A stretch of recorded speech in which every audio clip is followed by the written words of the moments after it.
تو فوراً آدمی حیبت کھا جاتا، حالانکہ نکاح کیا اس نے، حیبت کھا جاتا، کھا کر کیا ہوتا، نہیں یہ میرا نطفہ نہیں ہوتا، یہ حمل میرا نہیں ہے۔ آپ سمجھیں گے کہ یہ نہیں ہوتا، میں کہتا ہوں کہ ایسا ہوتا ہے، کئی واقعات اس وقت ہیں موجود، آدمی مکر جاتا کہ نہیں۔ اب آپ آدمی کو سمجھاؤ، بولا کہ نہیں میں نہیں چاہتا تھا کہ یہ بیوی سے مجھ کو بچے ہو جائے، پہلے سے بچے، ایسا نیت کے ساتھ نکاح کرنا جائز نہیں ہے۔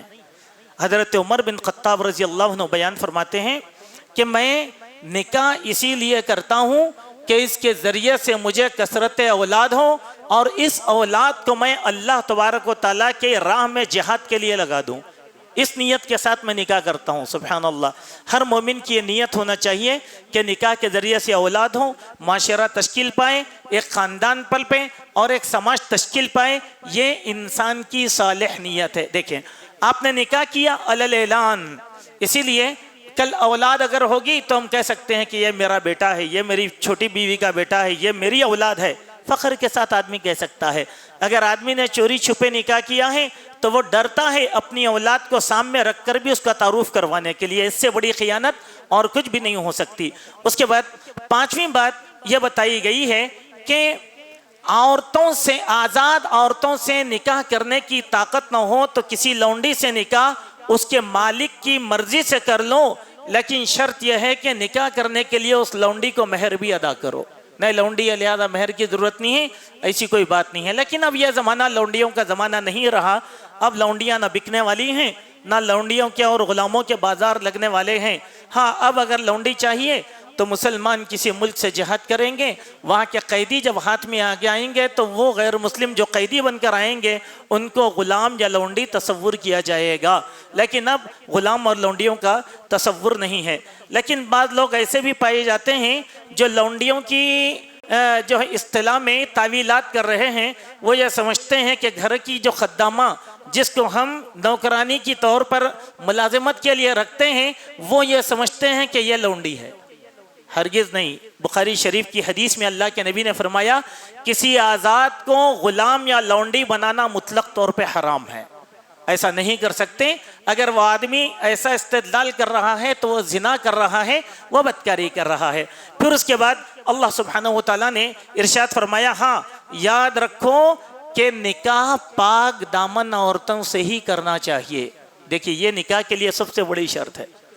نکاح کے لیے کیا شرط ہے؟ پاک دامن عورت۔ پاک دامن عورت کے معنی وہ زنا نہ کری ہوئی ہو، وہ بدکاری نہ کری ہوئی ہو، پوشیدہ داشتاؤں کو، آشناؤں کو چھپائی ہوئی نہ ہو، ایسی عورت سے نکاح کرنا اسلام میں جائز ہے، درست ہے۔ اللہ رحم کرے آج کے اس انٹرنیٹ اور میڈیا کے زمانے میں ایک ایسا عجیب و غریب فتنہ آج ہمارے سامنے آ گیا کہ ہم پاک دامن سمجھ کر کسی عورت سے نکاح کرتے ہیں تو کئی گھرانے برباد ہو جا رہے ہیں کہ ایک شوہر تو گھر میں ہے اور ایک شوہر تو آن لائن کا ایک شوہر بنا ہوا ہے۔ یہ کیا ہے؟ اسی لیے ایک اور شرط یہاں پر بتلائی گئی جو چھٹی شرط ہے کہ ایسی عورتوں سے نکاح کرو جو یعنی کہ پوشیدہ طور پر آشنا رکھنے والی نہ ہو، پوشیدہ دوستی نہیں، حرام ہے۔ پاک دامن کے معنی وہ غافل عورت ہے، اس کو باہر کی دنیا معلوم ہی نہیں ہے۔ اب نکاح کر لیے، کئی واقعات اس طریقے کے آتے ہیں سامنے، نکاح کر لیے، نکاح کرنے کے بعد معلوم ہوتا ہے کہ نہیں یہ ہمارے کالج کے دوست تھے، یہ ہمارے اسکول کے دوست تھے، ایسا راستے میں ملاقات ہو گئی جس کی وجہ سے شوہر کی زندگی میں شکوک اور شبہات پیدا ہو جاتے ہیں اور زندگی کی وہ مٹھاس اور وہ لذت جو ہے ختم ہو جاتی ہے۔ ایک آئینہ ہے، وہ آئینے میں دراڑ پڑ جاتا ہے، تو نکاح کرنے کے لیے پاک دامنی یہ تلاش کرنا یہ ہمارے لیے سب سے زیادہ ضروری ہے۔ ساتویں بات یہ کہی گئی کہ اللہ تعالیٰ ان احکام کے ذریعے سے تمہاری رہنمائی کرنا چاہتا ہے۔ آٹھویں بات یہ ہے اور تمہیں اچھے لوگوں کی راہ پر چلانا چاہتا ہے۔ نویں بات یہ ہے کہ اللہ تم سے بوجھ کم کرنا چاہتا ہے۔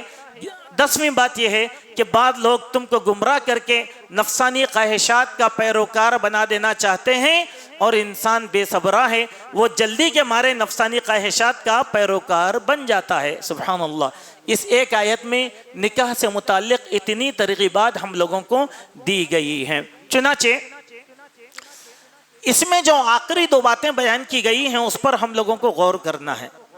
آپ کیا کریں گے؟ اب ہمارے پاس ہوتا ہے، دیکھیے کہ کوئی مسلمان ہے کسی فلم سٹار سے شادی کر لیا تو وہ سمجھتا ہے کہ بہت بڑا ہو گیا. بڑا نہیں ہوا. جب تم راستے میں چلتے ہو تو لوگ انگلی اٹھا کر بتائیں گے. کیا بتائیں گے؟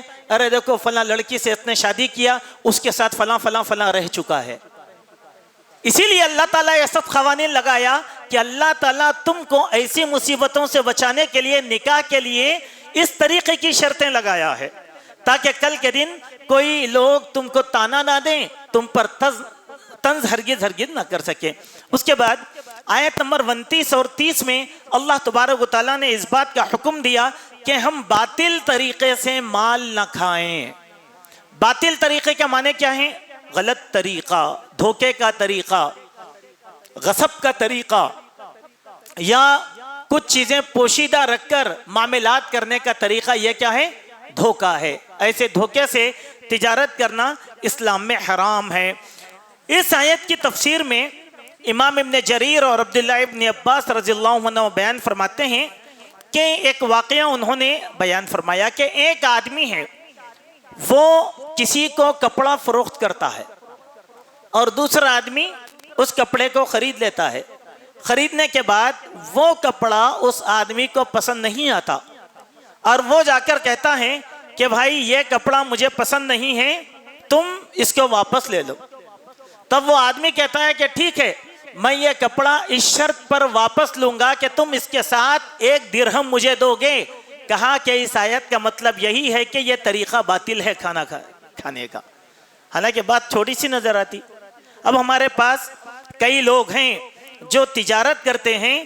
ان تجارتوں میں ایک چیز یہ ہوتی ہے کہ دکانوں کے اوپر ایک بورڈ لگایا جاتا ہے, نو ریٹرن نو ایکسچینج. ہر دکان کے اوپر رہتا ہے. دیکھیے, تجارت کے بارے میں اگر آپ اسلام کی تعلیمات سیکھیں گے تو وہاں ایک بات معلوم ہوگی, نو ریٹرن نو ایکسچینج کی جو پالیسی ہے اسلام کے بالکل خلاف ہے. ہاں, آپ شرائط لگائیے اس کے لیے. اب آپ لے کے جا رہے ہیں, کیونکہ عموماً ہوتا ہے کہ گاہک بھی دھوکہ دے سکتے ہیں. آپ کے ساتھ کوئی چیز لے کے چلے گئے, کپڑا ہی لے کے چلے گئے, فنکشن میں پہنا, پھر اس کو گھڑی کر کے نیا لا کر واپس کر دیں گے. یہ شک ہوتا ہے دکان والوں کو. ایسے ہی ایک آپ نے زیور خریدا, لائے اور فنکشن میں پہن لیا, دوسرے دن لے جا کر واپس کر رہے ہیں. یہ ہو سکتا ڈاؤٹ دکان والوں کا, اس لیے انہوں نے نو ریٹرن نو ایکسچینج کا بورڈ لگا دیا. تو ایسی جگہ آپ شرط لگائیے. کیا ہے؟ دیکھیے, 24 گھنٹے کے اندر اگر آپ لا رہے ہیں تو ہم واپس لیں گے, 24 گھنٹے کے بعد ہم اس چیز کو واپس نہیں لیں گے. یہ صحیح طریقہ ہے. لیکن نو ریٹرن نو ایکسچینج کی پالیسی یہ اسلام کے بالکل خلاف ہے. اس دن میں احادیث وارد ہوئے ہیں. ایک اور بات یہاں پر یہ رکھنا ہے, تاجروں کو یہ سوچنا ہے, یہ بھی باطل ہے کہ لوگ کیا کرتے ہیں, ہم کو یہ چیز نہیں چاہیے آپ لے لیجئے. تو وہ دکاندار کہتے ہیں کہ ٹھیک ہے, آپ کو نہیں چاہیے تو ہم واپس تو لے لیں گے لیکن آپ کو پیسہ نہیں دیں گے, بلکہ اس کے بدلے میں آپ دوسری چیز لے لینا. یہ بھی باطل طریقہ ہے. مجھے چاہیے نہیں تو آپ زبردستی کیوں کر رہے ہیں؟ تم دکاندار نہیں ہو جو آپ پیسے دے دیے, ہم وہ فلاں جگہ اس کو ڈال دیے, اب ہم ہماری طرف سے نہیں دے سکتے. یہ غلط بات ہے. کوئی لایا تو واپس لے لیجئے.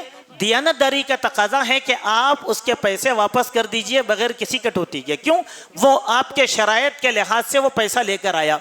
اکثر لوگ اس چیز کو نہیں جانتے, اسی لیے حضرت عمر بن خطاب رضی اللہ عنہ نے ارشاد فرمایا کہ کسی بھی مسلمان کو مسلمان کی منڈی میں تجارت کرنے سے پہلے ضروری ہے کہ وہ اسلام کے اصول تجارت کو جان لے. جب تک وہ اسلام کے اصول تجارت کو نہیں جانے گا, وہ مسلمانوں کی منڈی میں بیٹھ کر تجارت کرنے کا حقدار بھی نہیں رہے گا. سبحان اللہ. اکثر ہمارے کاروباری جو ہیں اس چیز کو نہیں جانتے, تو ہم بھی اسی قسم کی پالیسیاں لے. اگر آپ نے پالیسی کو بدل دیا تو یہ آپ کے لیے فائدہ ہوگا. گراہک کے دل میں آپ کے بارے میں نرمی پیدا ہوگی, مثبت خیال رہے گا. وہ گراہک آپ کا پرماننٹ بن جائے گا. نہیں, یہ ہماری دکان ہے, یہاں سے لیں گے تو واپس کر سکتے ہیں اور یہاں پر ایسی سختیاں نہیں ہیں. لیکن اگر آپ وہی درست مزاجی کریں گے اور ایسی پالیسیاں اختیار کریں گے تو گراہک خود آپ سے دور بھاگ جائے گا. اسی لیے اللہ نے کہا کہ باطل طریقے سے تم مال مت کھاؤ. باطل طریقے سے کھانے کی کئی شکلیں ہیں, ان میں سے ایک شکل مفسرین نے بیان کیا. اس کے بعد ہمارا گزر ہوا آیت نمبر 31 سے, جس میں اللہ سبحانہ و تعالیٰ نے ارشاد فرمایا کہ ہم کبیرے گناہوں سے بچے رہیں. ان تجتنبوا